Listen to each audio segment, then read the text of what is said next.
Hi everyone, మీరు రెగ్యులర్గా చేసే టమాటా పప్పు కాకుండా ఈ స్టైల్లో టమాటా పప్పుని ఒక్కసారి ట్రై చేసి చూడండి. మీకు డెఫినెట్గా నచ్చుతుందని అనుకుంటున్నాను. కందిపప్పు అయితే 1 అవర్ ముందుగానే నానబెట్టుకోవాలి, ఈజీగా మెత్తగా అయిపోతుంది కదా. అండ్ 1 గ్లాస్ ఆఫ్ కందిపప్పుకి నేను 4 గ్లాసెస్ ఆఫ్ వాటర్ తీసుకుంటున్నాను.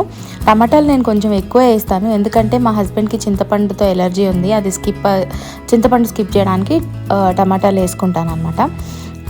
కొంచెమే వేస్తున్నాను, ఉప్పు, పసుపు, కారము. And this is the secret ingredient.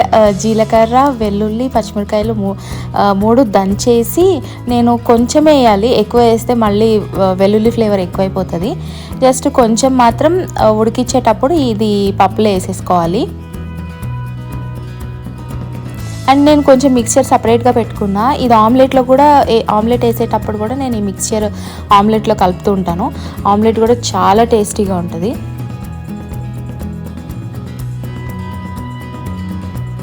అంతే.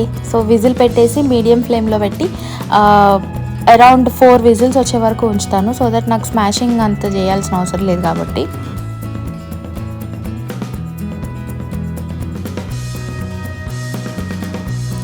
ఆ తర్వాత కూడా మీకు కావాల్సినంత వాటర్ యాడ్ చేసుకొని కొంచెం సాల్ట్, ఇందాక 1 స్పూన్ వేసా కాబట్టి ఇప్పుడు ఇంకొక 1 స్పూన్ వేసాను. కారము అండ్ కొత్తిమీర యాడ్ చేసుకోవాలి.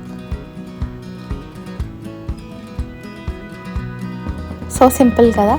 ఒకసారి డెఫినెట్గా ఈ స్టైల్లో అయితే ట్రై చేసి చూడండి, మీకు డెఫినెట్గా నచ్చుతుంది.